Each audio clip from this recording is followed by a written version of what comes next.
ਇਸ ਵੀਡੀਓ ਵਿੱਚ ਦਿਖਾਈ ਗਈ ਸਾਰੀ ਕਹਾਣੀ ਤੇ ਸਾਰੇ ਕਿਰਦਾਰ ਆਰਜ਼ੀ ਹੋਣ ਇਹਨਾਂ ਨਾਲ ਹਕੀਕਤ ਨਾਲ ਕੋਈ ਤਾਲੁਕ ਨਹੀਂ। ਮਕਸਦ ਸਿਰਫ ਤੁਸਾਂ ਐਂਟਰਟੇਨ करना वे।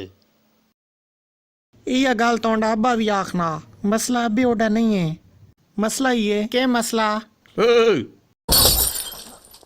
क्या शइयां हाथ लाने टाइम अगे पीछे तकियां करो, दिमाग जाई ते रखियां करो, घरे नियां गल्लां घर कीतियां करो। ये नुकसान कौन भरे सी?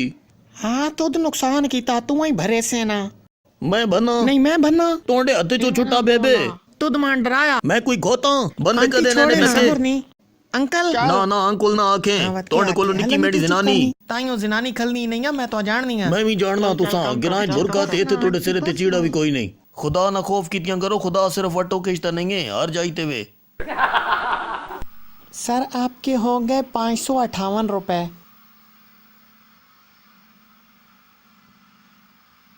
ये 2 टॉफियां खाएं सर। इन टॉफियां क्यों भाई? सर 2 रुपए बकाया थे तो मैंने टॉफियां दे दी। ई के पैसे ने बजाय टॉफियां? यानी मैं कदे समान ने बदले तुसां कोई और शय दें तो तुसी मेरे को चाह घीसो।